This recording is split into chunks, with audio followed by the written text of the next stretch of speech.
Bonjour à tous et bienvenue sur le podcast et la chaîne YouTube. Il y a de la joie dans tes oreilles. Je suis Orlane Dupont, journaliste, et aujourd'hui j'ai l'immense joie d'accueillir Nathalie Ollier. Bonjour Nathalie. Bonjour Orlan.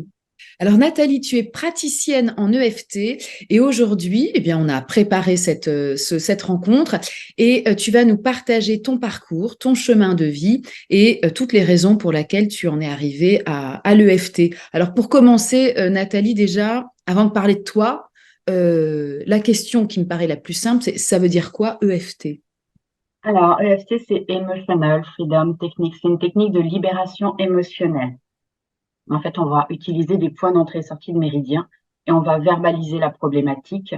Et ça permet en fait de laisser passer l'émotion dans le corps. Et comme on utilise le cerveau gauche et le cerveau droit en même temps, ça part directement dans l'inconscient et ça libère ce qui est en train de se dire et ce qui est en train de se vivre.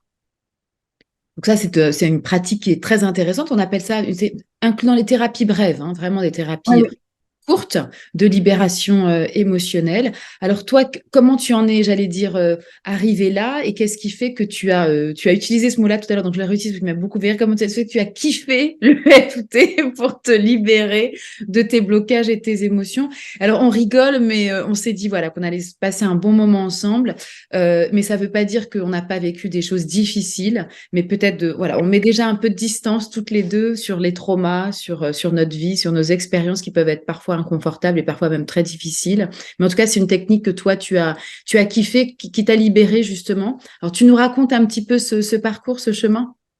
alors, l'EFT, pour la première fois, je l'ai rencontré vraiment par hasard avec une amie au restaurant qui nous racontait qu'elle était partie en stage et que sa prof, à la fin de la journée, leur avait fait tester cette technique-là sur une personne qui n'était même pas présente parce qu'elle ne voulait pas, elle voulait pas participer parce que ça ne l'intéressait pas. C'était une douleur de dos.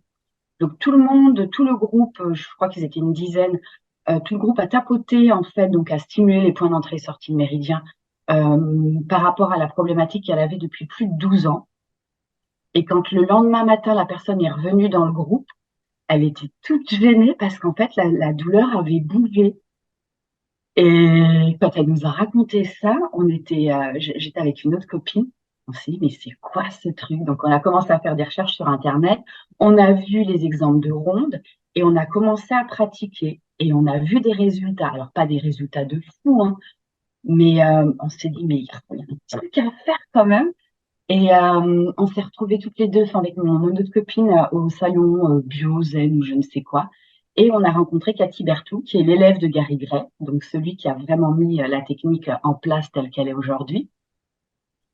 Et on s'est dit, bah, go, on va se former. Et c'était vraiment, enfin, c'est une aventure de fou, quoi. Parce qu'au fur et à mesure qu'on pratiquait, on voyait les voiles de nos croyances se lever et toutes les situations, enfin pas toutes les situations, mais tout ce qu'on commençait à travailler, on voyait plus les choses de la même façon. Enfin, c'était vraiment impressionnant. Alors du coup, ben, on est tombés dedans toutes les deux. Elle continue à pratiquer et moi aussi. Et voilà. Et ça commençait comme ça en fait. Et au fur et à mesure, je me suis formée pour moi, pour libérer parce que j'avais quand même un super gros bagage. Et puis bah, après, je me suis formée pour accompagner les autres personnes parce que je me suis dit, c'est impossible que je garde ça pour moi. Enfin, ça m'a tellement permis de changer de trajectoire dans ma vie que bah, voilà. Puis bah, quand t'aimes, tu aimes quoi. Mm. Alors justement, tu parlais de tes bagages, on va encore on peut en parler. Alors on va parler de ceux que tu as envie de nous partager, pas tous, hein, mais ceux que tu as envie de nous partager, qui vont être, j'allais dire, des points clés et comment justement le FT, alors peut-être aussi d'autres techniques, hein, t'ont permis de libérer justement ces illusions ou en tout cas ces croyances et de te libérer aussi bah, des traumas que tu as pu vivre. Toi, si tu avais deux, trois exemples, qu'est-ce que tu pourrais nous partager? Alors, mon parcours de vie, moi, j'ai commencé de façon un peu particulière. Le papa de mes enfants est parti pendant ma seconde grossesse. Donc, à 7 mois et demi, il est tombé amoureux d'une autre. Donc, la fin de grossesse était assez compliquée et je me suis retrouvée maman solo avec mes deux enfants. Mon fils avait 1 an et demi. Donc, ça a été gros challenge. J'étais une maman super stressée. Je me sentais vraiment dévalorisée sur tous les plans, parce que quand tu te fais larguer pendant ta grossesse, tu as l'impression d'être plus rien, tu vois, et de ne pas y arriver. Lui, il n'était pas très aidant non plus, donc forcément, ça en rajoutait une couche. Donc, j'ai beaucoup, au début, travaillé par rapport à mes enfants pour être beaucoup plus zen à la maison, arrêter de leur crier dessus dès que ça, enfin, tu vois, quand tu rentres du boulot, tu as envie que ce soit calme et ça peut pas l'être quand tu as des petits. Donc, j'ai commencé par surtout les enfants, pour moi. Et ensuite, au fur et à mesure, quand j'ai commencé à me former, elle nous disait de faire tous les petits traumas de 0 à 5 ans, 5 ans, 10 ans, 10 ans, 15 ans, etc. Donc, j'ai vraiment voulu suivre le processus à fond parce que je me suis dit, s'il m'arrive tellement de merde dans ma vie, à un moment donné, je suis bien responsable de quelque chose quand même. Je les attire, enfin, tu vois, ou au moins je suis attirée par ça. On est toujours attiré par le connu. Et moi, le connu ne me convenait plus. Donc, j'ai commencé vraiment à faire le processus. Et c'est là où je m'apercevais au fur et à mesure que le compagnon que j'avais dans ma vie n'était pas tout à fait ce que j'avais envie de vivre. Et donc, j'ai continué et au fur et à mesure, eh ben, je m'apercevais que c'était vraiment pas ça. Donc, j'ai vraiment fait aussi la relation de couple. Donc, tout ce que j'avais connu avec le père de mes enfants et la relation de papa-maman, tout ce que j'avais vu qui ne me convenait pas non plus et que je reproduisais malgré moi parce que bah, on, souvent on est des super élèves, de mauvais professeurs qui ne savent pas forcément comment faire. Et même moi, hein, il y a plein de fois où j'ai pas su comment. C'est pas pour taper sur les doigts de mes parents, pas du tout.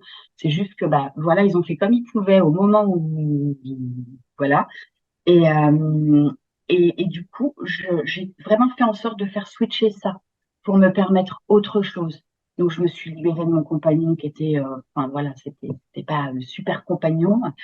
Et puis, ben, j'ai continué en fait à libérer plein de choses. Et je me suis aperçue qu'au fur et à mesure, ben, les rapports même avec mon papa s'amélioraient. Avec mes enfants, je ne criais plus ou rarement. Et toutes mes relations, en fait, se sont vraiment arrangées, harmonisées. Il y a eu beaucoup plus de paix, de joie, de fluidité. J'ai lâché la colère. Avant, j'étais tout le temps en colère. Ça, ben, je l'ai très, très rarement dans ma vie maintenant. Enfin, il y a plein de gros blocs que tu peux prendre. Tu vois, à chaque fois en EFT, on demande ben, quelle est ta problématique? Ok, tu es en colère, bah, prouve-le-moi. Donc j'ai fait toutes les scènes en fait qui correspondaient au moment où j'ai vécu la colère ou l'injustice et au fur et à mesure en fait ça libère et ça permet vraiment de ne plus avoir à revivre aussi intensément ce que j'ai vécu précédemment quoi. Ou en tout cas tu changes de vision, tu changes de point de vue, tu Alors, je vais parce que regardes j'essaie de comprendre. Donc, on est d'accord quand tu parles de méridiens, c'est les méridiens de la médecine traditionnelle chinoise, ouais, qui traverse ton corps. traversent ton corps, qui sont des canaux invisibles, etc., qui vont des pieds à la tête, de la tête aux pieds. Il y en a plein, plein, plein, plein, plein. Et il y a des méridiens secondaires. Là, on est d'accord. Ouais, J'espère que les gens nous suivent, parce que sinon, voilà, c'est des canaux invisibles qui nous traversent et qui sont en lien avec les organes et les entrailles et nos émotions. Voilà, on est ça, je exactement. porte un petit peu plus le décor. Et alors, ce qui m'intéresse dans ce que tu viens de dire, parce que je me dis, mais c'est incroyable, c'est que moi, dans ma tête, l'EFT, c'était, donc on va en parler, hein, de la ronde de l'EFT, des points de pression sur les points d'acupuncture, sur les méridiens. Mais tu parles là d'exprimer les sentiments. Ça veut dire que dans l'EFT, il y a une part en fait où on propose de revivre ou en tout cas d'aller revisiter. Alors, comment ça se passe cette visite en fait ou cette revisite? Tu le fais toujours avec l'EFT ou c'est avec une autre technique? Non, non, je le fais qu'avec l'EFT. Alors après, j'ai été formée à plein d'autres choses, mais vraiment mon outil que je kiffe, c'est l'EFT. Donc du coup, j'ai intégré plein d'autres petites choses avec des petites variantes que j'aime bien parce que je trouve que ça permet d'aller plus loin. En fait, quand tu viens en séance avec moi, c'est souvent parce que tu as une scène qui tourne en boucle dans la tête ou tu as une problématique que tu veux résoudre. Et donc, je demande à la personne de se remettre dans la scène qui pose problème, de fermer les yeux, de lui donner un titre à la rigueur pour vraiment c'est faire en sorte d'encapsuler en fait cette scène-là avec un début, une fin. Je lui demande de revisiter si elle peut vite fait en fermant les yeux cette scène pour vraiment se la remémorer et être dans cette énergie-là qui va être libérée bien sûr. Et je lui demande des notes d'intensité pour voir à combien elle est en inconfort, pour vraiment qu'au cours de la séance, on voit ce qui bouge, tu vois, qu'on ait un point de repère. Et que pour elle, ça l'encourage aussi, parce que c'est important, enfin, de voir la progression. Et je lui demande après de fermer les yeux et de me dire quelle est la première chose qu'elle a vue, ressentie et perçue qui pose problème. Donc, ça peut être un regard, ça peut être des mots trop durs, ça peut être une porte, ça peut être plein de choses. Et en fait, tout ce qui a été emmagasiné dans le cerveau, c'est ça qu'on va on va aller tapoter. Donc, en fait, à chaque fois qu'elle va me dire quelque chose qu'elle a vu, ressenti ou perçu, on va faire une ronde dessus, avec tout ce qui est croyance, sensation, projection, et plein d'autres choses pour permettre à cette émotion qu'elle ressent de la libérer et de la transformer. Et après, ce que j'aime bien à la fin de la séance, c'est de rajouter ce qui a manqué. Si elle a manqué de courage, de pertinence, de clarté, d'objectivité, enfin tout ça, pour que vraiment, tu vois, ça transforme complètement la scène. Parce que en fait, le cerveau ne fait pas la différence entre ce qui est vécu et ce que tu imagines. Quand tu rêves que tu tombes dans ton rêve, tu as vraiment la sensation de tomber. Tu vas essayer de te raccrocher ou au moins tu vas avoir le sursaut. Ben, c'est pareil en EFT. Ce qui fait que ça permet en fait de créer un autre tracé neuronal, on va dire, une autre vision de la scène. Et ça va permettre au cerveau après d'avoir le choix entre est-ce que je prends l'ancienne scène ou est-ce que je prends celle qui vient d'être créée et libérée. Et au fur et à mesure, à force de créer des nouvelles scènes beaucoup plus légères, plus optimistes et compagnie, et ben ça permet en fait de faire autrement. Et au bout d'un moment, tu ne vois même plus switcher. Tu t'entends dire un truc que tu n'aurais pas osé dire, parce que les mots sont déjà sortis. Donc, toi, tu es un peu surprise. Waouh! Ou sinon, tu as carrément des comportements qui changent. Tu t'en rends pas compte parce que c'est vraiment intégré profondément. Et c'est les autres qui te disent, bah, ah, ok, ça te gêne plus? Ah ben non, ça me gêne plus, effectivement. Enfin, tu vois, il y a plein de petits switches qui se font comme ça. Ou sinon, tu vois des choses que tu voyais pas avant. Parce qu'avant, tu étais dans ton schéma répétitif. C'était quelque chose de connu, désagréable, certes, mais bon, c'était connu, donc voilà. Et là, non, c'est plus OK pour toi, quoi. Enfin, tu as envie de te respecter, tu as envie d'être heureuse, tu as envie de plein de belles choses. Et là, ce que tu es en train de te proposer ou de voir sous tes yeux, c'est pas ce que tu as envie de vivre. Donc, du coup, ça te permet aussi d'avoir plus d'objectivité sur ta vie de tous les jours. Est-ce que tu as envie de ça ou pas, quoi? Donc, on peut dire que l'EFT permet, alors j'aime bien ton change de tracé, on a toujours le choix, ça c'est chouette, mais c'est une Ouais. proposition, c'est de reprogrammer en fait tout simplement enfin, à la fois ce qui s'est passé et j'allais dire plus loin, c'est-à-dire le système de croyance dans lequel on s'est, alors j'aime bien le terme encapsulé, mais dans lequel là pour le coup on s'est enfermé dans quelque chose qui n'est pas bon pour nous, ou en tout cas qui n'est plus bon aujourd'hui en fait finalement dans ce choix de vie, dans le présent en fait, hein, c'est Ouais, vraiment ça. c'est Alors, je ça. reviens sur ton histoire. Donc, donc, tu découvres le FT, tu le pratiques, ça te libère. OK. Est-ce que. Alors, en exemple. Donc, tu nous as donné quelques exemples, mais donc, tu nous as parlé de la colère.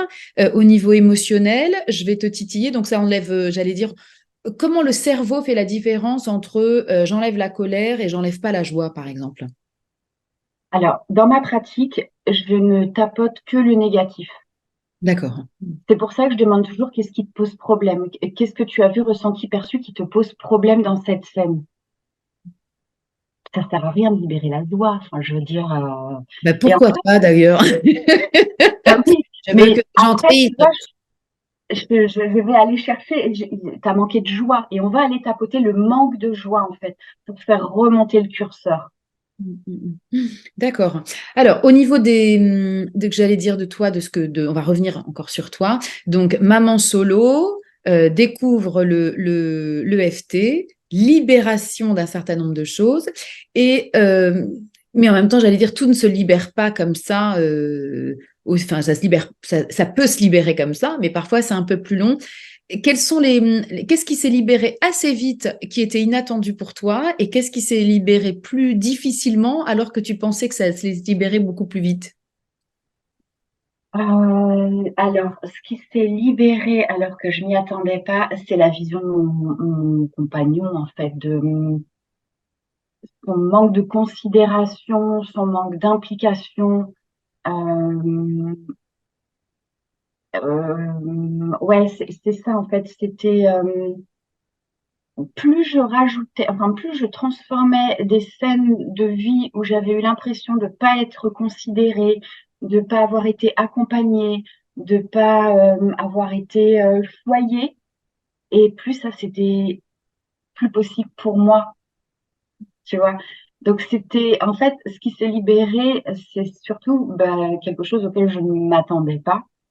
Après la colère, j'ai vraiment travaillé sur tout ce que j'ai vu de la colère, tout ce que par rapport à mes enfants aussi, quand je sentais que je commençais à stresser ou à m'agacer, hop, je filais, j'allais me faire des rondes de FT pour faire redescendre la pression parce que je savais que de toute façon, si je m'agaçais, la soirée allait être pourrie et c'était pas ça dont j'avais envie parce que quand tu foires ta soirée avec tes enfants, après c'est quoi? C'est la culpabilité, la tristesse. Je veux dire, tout le monde a passé un mauvais moment alors que c'était pas le but. Des fois, c'est juste un manque de patience, un manque de recul. Et je l'ai beaucoup utilisé aussi pour les enfants pour faire redescendre la pression, quoi. Parce que même si je suis maman, enfin, même si j'étais et je suis maman solo, bah, ils y sont pour rien. Enfin, ça, tout le monde a envie de passer un bon moment avec ses enfants, d'être dans la joie, l'écoute et c'est surtout que je travaillais là-dessus.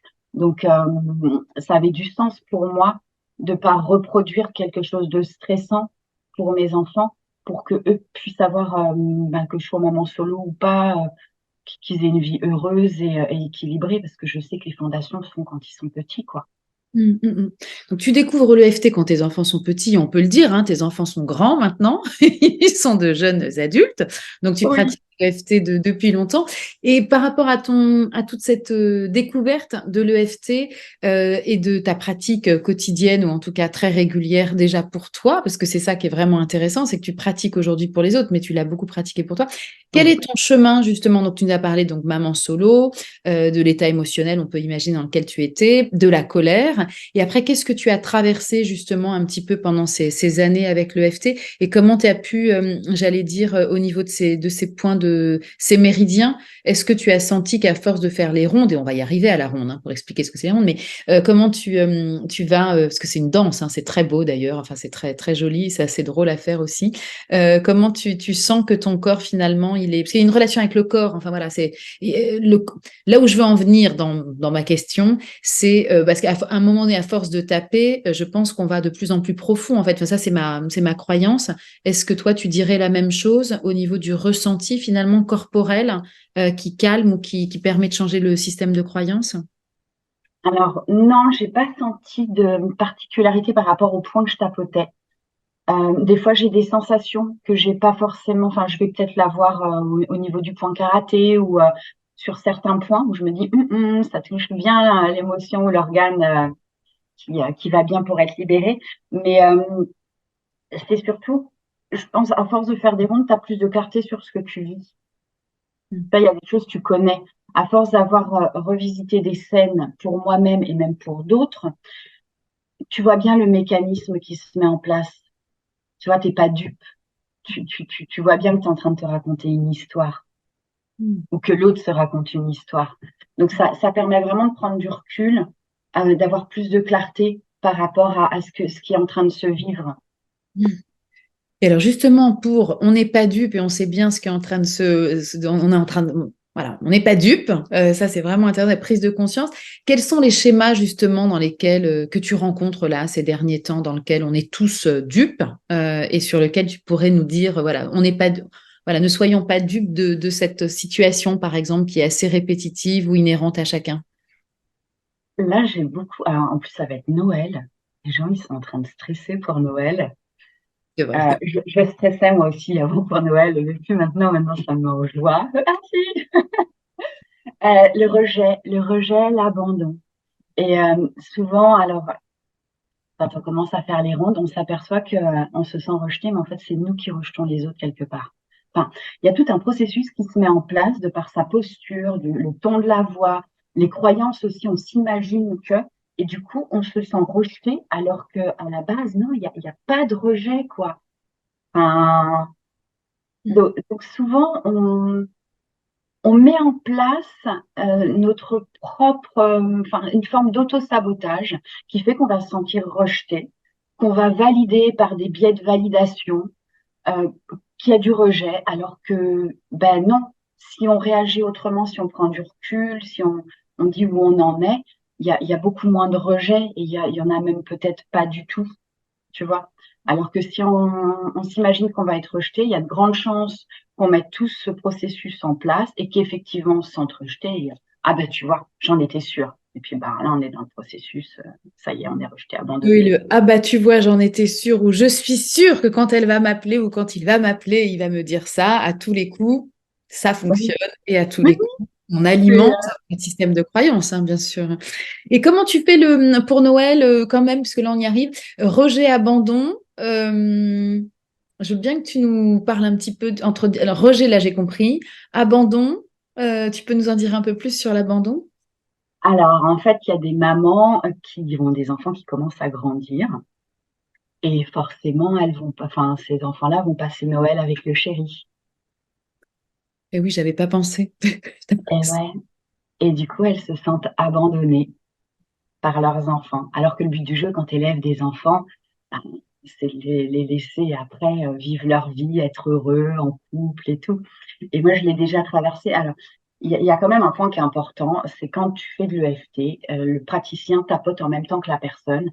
Et c'est vraiment important de prendre quelqu'un qui est formé, mais réellement formé, pas une formation lambda en ligne, avec un bon processus de libération émotionnelle qu'il a fait par lui-même, parce que sinon, il y a quand même un gros risque de descente émotionnelle. Moi, l'abandon, pour Noël, je l'ai déjà vécu, parce que quand tu es maman solo, ben, une année sur deux, tes enfants ne passent pas Noël avec toi. Donc ça, faut pouvoir le traverser, l'accepter. Donc moi, ça c'est OK comme thématique, tu vois. Mais tu peux te sentir abandonné alors que c'est pas, enfin, c'est juste tes enfants qui sont heureux, qui vont passer un super Noël chez le papa ou chez le compagnon.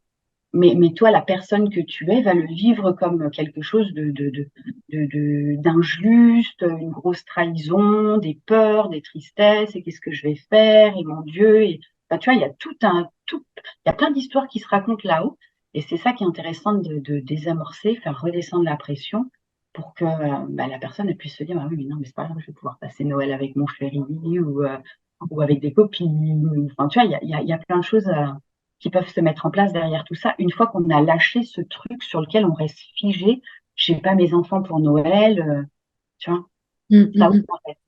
mm, mm. Mais c'est vrai que c'est un vrai enfin, je pense que c'est un sujet pour pour tous les parents, parce qu'on parle de maman solo, parce que tu es maman solo, mais pour tous les parents solo, c'est-à-dire que cette fameuse garde alternée où beaucoup sont confrontés, enfin, face auquel beaucoup sont confrontés, parce que c'est une réalité. Et il n'y a pas que les parents solo, hein. Enfin voilà, en tout cas, parents solo, quelle que soit la situation, on peut se retrouver effectivement seul à Noël, et c'est un vrai sujet de se préparer, en fait, c'est ça. C'est de se préparer pour ne pas vivre finalement la situation comme on n'a pas envie qu'elle se passe, hein, et de ne pas rentrer dans son système de se sentir abandonné. Voilà, c'est juste ça. Et quel Oui, que parce soit que ça l'âge, renferme. hein. Pardon.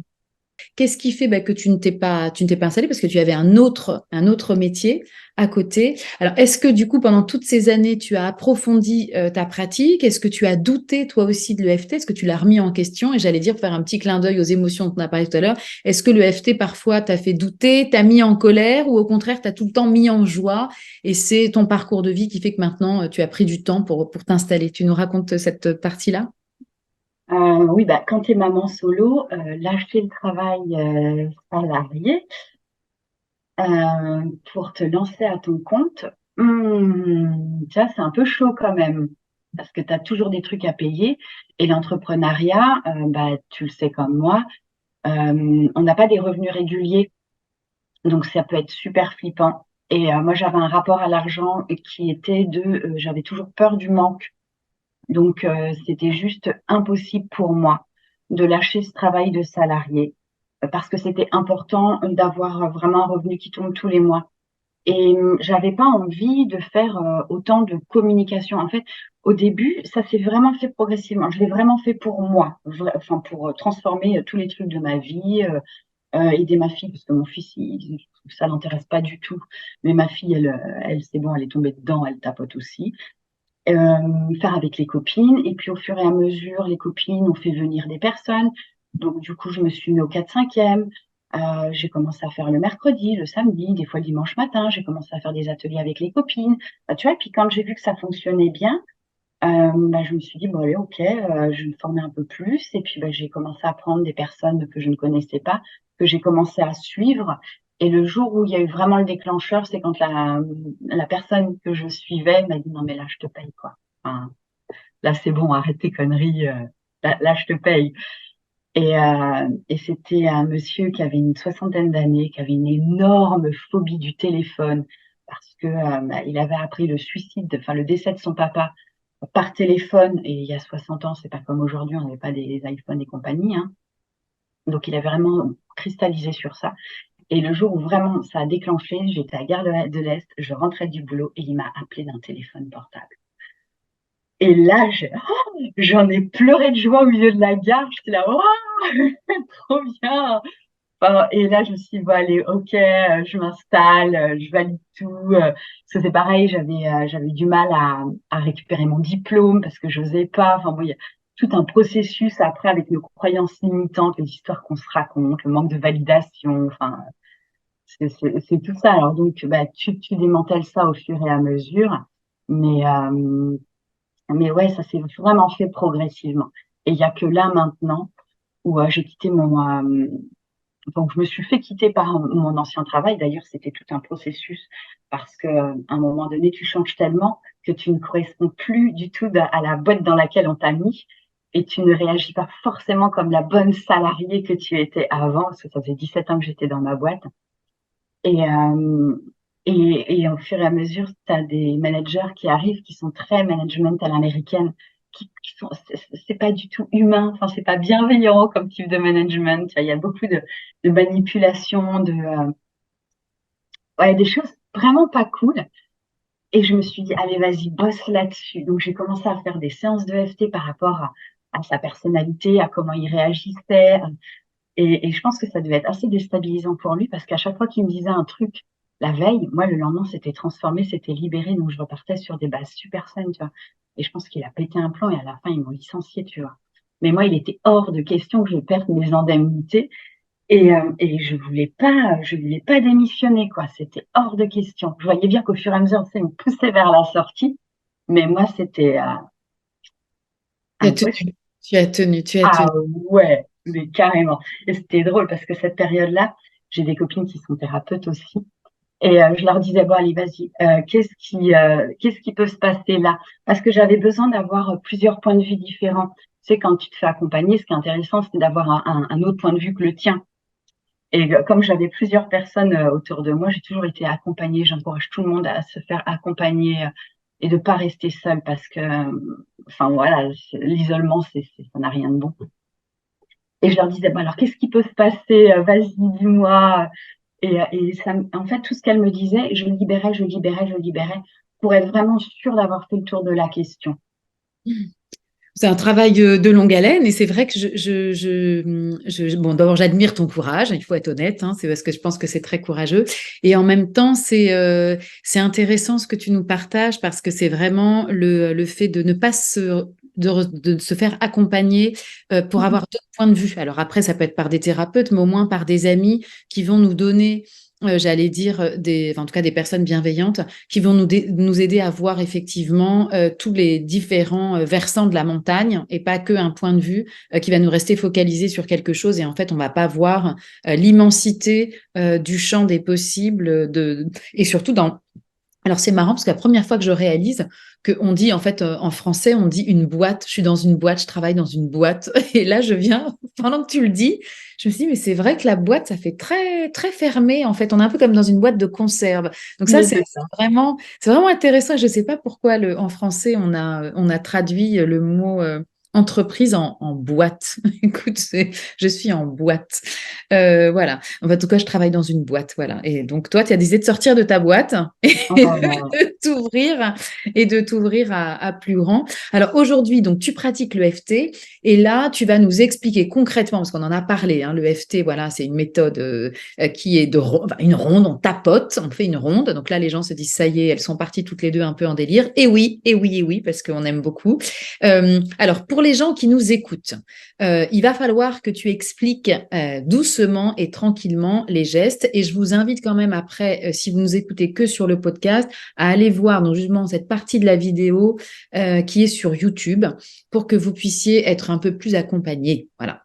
Alors, est-ce que tu peux nous montrer, alors sans faire, on va pas forcément faire de ronde, hein, enfin c'est toi qui vas décider, mais justement, quel est le principe de l'EFT quand on tapote? C'est ça qui qui m'intrigue, même si je l'ai déjà un petit peu pratiqué avec toi.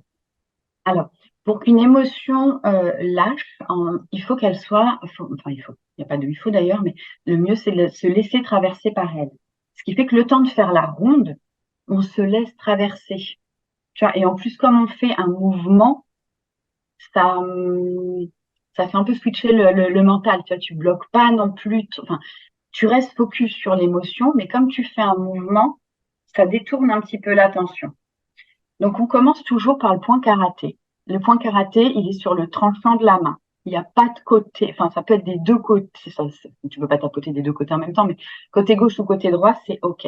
Et en fait, on va dire une phrase qui est en général, même si j'ai l'impression que, donc déjà, on met dans le cerveau que c'est juste une impression, Mhm. parce qu'une fois on l'aura libéré, on verra que peut-être que ça n'existe pas tout ça. Alors, on dit même si j'ai l'impression que j'ai été rejetée, par exemple, je m'aime et je m'accepte totalement et profondément. Et je t'assure que des fois, le je m'aime, ça bloque.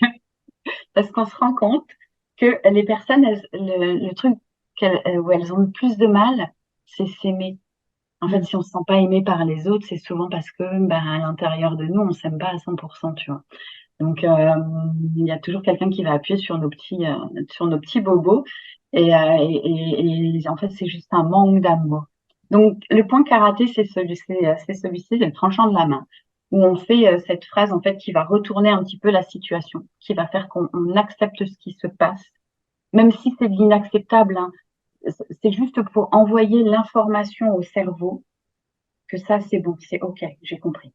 Mhm. Et ensuite, on va faire les autres points. Donc, si on fait de l'hypertension, j'invite à ne pas tapoter sur le dessus de la tête au niveau du chakra couronne, pour ceux qui connaissent les chakras.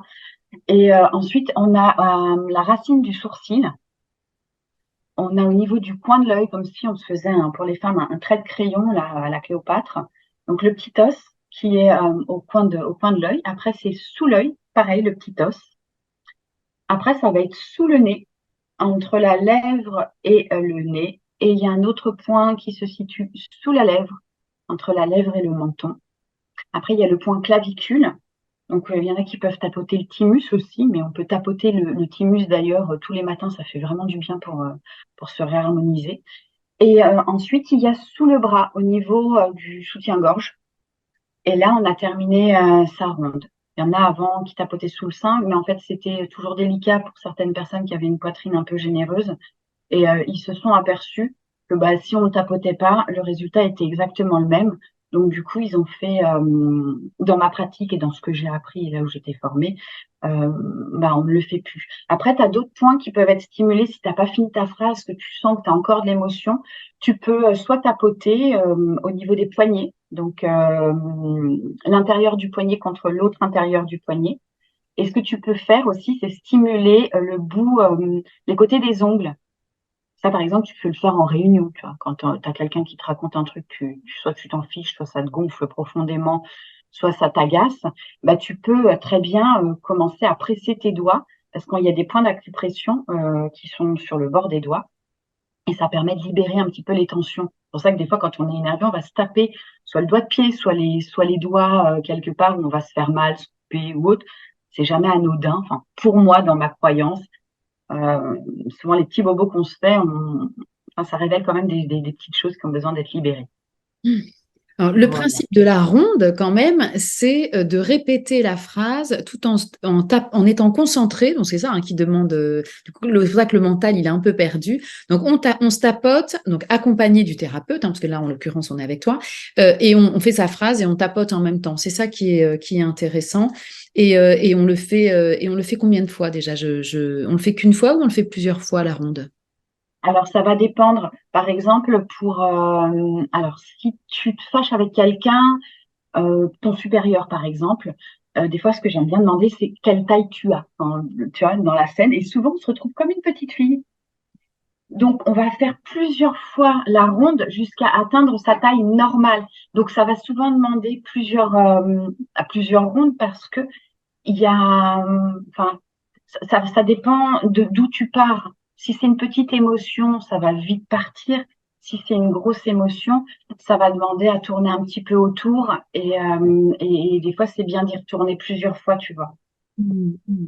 Après, tu la démentes, ta remonte. Enfin, moi, j'aime bien l'agrémenter avec tout ce qui est croyances, les sensations, les perceptions, les projections, toutes les histoires qu'on se raconte aussi.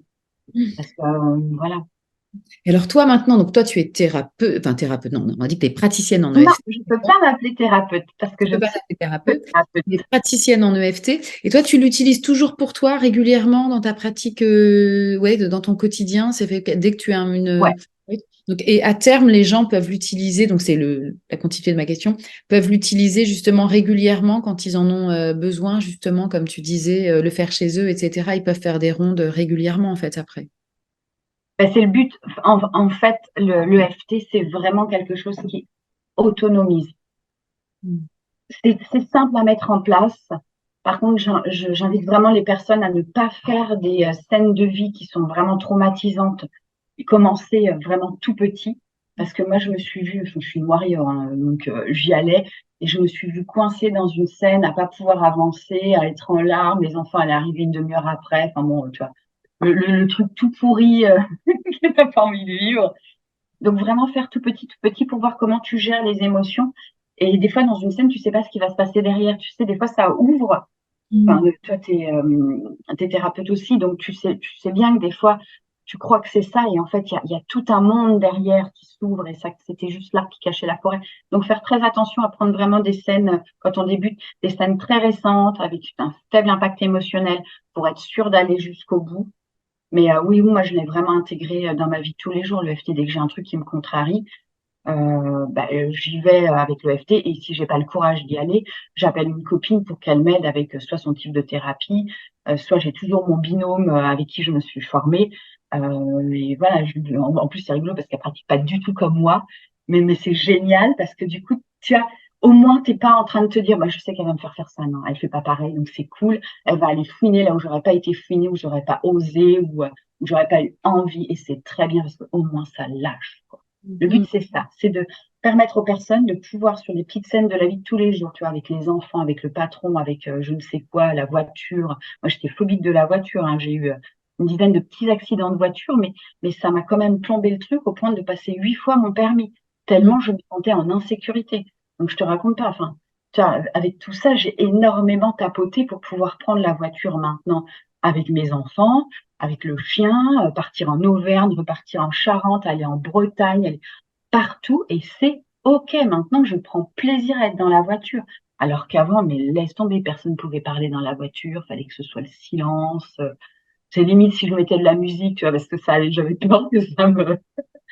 Enfin, Non, mais c'est marrant parce que je me retrouve un peu, tu vois. Alors moi, j'ai pas passé 8 fois mon permis, mais je me dis effectivement cette sensation. Enfin, combien sommes-nous à avoir été dans la voiture en disant je conduis, mais vous vous taisez et je ne réponds à personne parce que sinon je vais pas réussir à voir de tous les côtés. Voilà, il faut que je reste concentrée et que je regarde encore la boîte de vitesse, parce que là je ne sais pas à combien je suis sur l'autoroute. Non, mais je sens que ça résonne chez moi. Mais c'est vrai que alors ça, c'est des phobies du quotidien et on a tous, enfin, comme tu disais tout à l'heure, le monsieur avec son téléphone, hein, je pense qu'on a plein et je trouve ça sympa que tu parles de ça parce que je pense qu'on n'en parle pas assez, en fait. On se dit pas les choses et même pour les jeunes générations qui doivent prendre bientôt, enfin, qui vont passer leur permis, en fait, on n'ose pas dire parfois en tant qu'adulte combien ça a été difficile et que c'était un apprentissage, hein, tout simplement, et qu'on a eu des périodes pas tout à fait agréables en voiture alors que maintenant, bon, voilà, ça va beaucoup mieux. Ouais, ouais. Donc le FT, voilà, donc on va résumer. J'allais dire, le FT, c'est vraiment donc une thérapie brève déjà, qui peut être utilisée dans le quotidien. Que oui, toi, quand même, voilà, avec tous les exemples que tu nous as donnés, c'est vrai que ça ouvre des perspectives. Et moi, ce que j'aime bien dans la pratique de l'EFT, en tout cas, comme toi, tu nous la proposes, c'est qu'il y a quelque chose d'autonomie. Voilà, on est vers une autonomie, de pouvoir s'en servir tous les tous les jours, ou en tout cas dès qu'on a quelque chose de contrariant, pour se libérer ces petites émotions qu'on cumule finalement au quotidien et qui nous bouffent la vie. Et si on s'en libère régulièrement, l'idée, c'est d'être dans un mieux-être joyeux, Oui, dans lequel tu es. ouais, Dans ben, lequel je l'étais tu es. pas du tout avant, hein, vraiment. Tu vois, ne serait-ce que ça, la joie, je pense que ça a été un très gros switch aussi pour moi. Avant, j'étais tout le temps anxieuse, très introvertie. J'ai toujours une partie de moi introvertie, hein, mais j'étais pas joyeuse comme ça. Enfin, tu vois, c'était juste pas possible. Et il y a un truc aussi que j'ai adoré intégrer à ma pratique, c'est de mettre des couleurs, des textures, ce genre de choses, parce que des fois, je travaille beaucoup avec des femmes qui ont eu des traumatismes, donc ça peut être du viol, ça peut être des agressions physiques, psychologiques, tout ça. Enfin, c'est venu à moi, hein. Au début, je comprenais pas pourquoi. Maintenant, je sais très bien pourquoi. Mais j'aime bien utiliser des formes, des couleurs, tu vois, comme si elles étaient dans un dessin animé, ce qui fait que ça permet quelque part de dédramatiser la chose, mais en même temps, elles ont une image de ce qui s'est passé, qui fait que ça y va quand même. J'ai trouvé ce biais-là pour réussir à sortir des mots là où c'était juste pas possible. Avec les couleurs et les textures, ça permet vraiment d'approfondir la problématique et de libérer, mais profondément. Des fois, j'ai une femme, je me souviens, c'était une motarde, et elle avait un gros problème familial, enfin avec quelque chose qui était vraiment très beaucoup sur elle. Et elle avait un sac à dos sur sa moto. Donc au début, elle avait une moto toute basique, toute, enfin voilà. Et elle avait dans son sac à dos comment elle avait appelé ça? Un truc, tu sais, comme les pâtes molles là, qui collent un peu, comme les pâtes à prout. Et elle avait un truc comme ça qui sortait de son sac à dos et qui lui collait. Et donc elle essayait de le décoller. Et au fur et à mesure de la séance, le truc s'est barré. Après, il est revenu. Et à un moment donné, elle a lâché le truc, elle a lâché le sac à dos. Mais dans la scène, hein, donc c'était rigolo parce qu'en fait, elle a lâché énormément de choses. Et à la fin, elle s'est trouvée avec une moto de dingue, avec un paysage de fou. Donc, ça permet, tu vois, dans l'inconscient, les images, elles vaut mille mots. Ça permet d'aller plus loin et de libérer un truc où on n'aurait pas forcément mis les mots. Parce que voilà, il y a plein de choses qui se passent à l'intérieur de nous qui ne nous le permettent pas. Mais de cette façon-là, des fois, ça permet de lâcher des trucs impressionnants. Enfin, moi, j'adore. Oui, et puis je suis émerveillée d'entendre voilà, cette phrase que je vais répéter parce que je la trouve très belle. C'est les images parfois valent mille mots et c'est vrai. On se restreint dans notre vocabulaire pour trouver finalement parfois il n'y a pas de mots puisque c'est juste ce qu'on voit. Et merci Nathalie pour ce partage autour de l'EFT des rondes que Avec tu plaisir. proposes, que tu pratiques des ateliers, etc., etc. Donc, tout va être mis sur le podcast, en tout cas, voilà, le site, etc. Tout ça, vous aurez tout, donc allez directement regarder. Merci beaucoup, Nathalie, pour ta joie, parce que moi, ta douceur, ta joie, ce partage de l'EFT qui, moi, m'a permis d'en savoir un peu plus et de m'éclairer aussi sur cet outil de thérapie brève que je ne connaissais pas bien, en tout cas. Et on termine avec ton œil bleu magnifique dans le rayon de lumière. J'adore, je suis fan. Merci à toi Merci, Alan. et merci à tous nos auditeurs, nos spectateurs aussi sur les réseaux sociaux. N'hésitez pas à liker, à commenter avec beaucoup de bienveillance et respect. Si vous avez des questions, n'hésitez pas. Et je vous embrasse joyeusement et à très bientôt. Salut, ciao, ciao. Salut.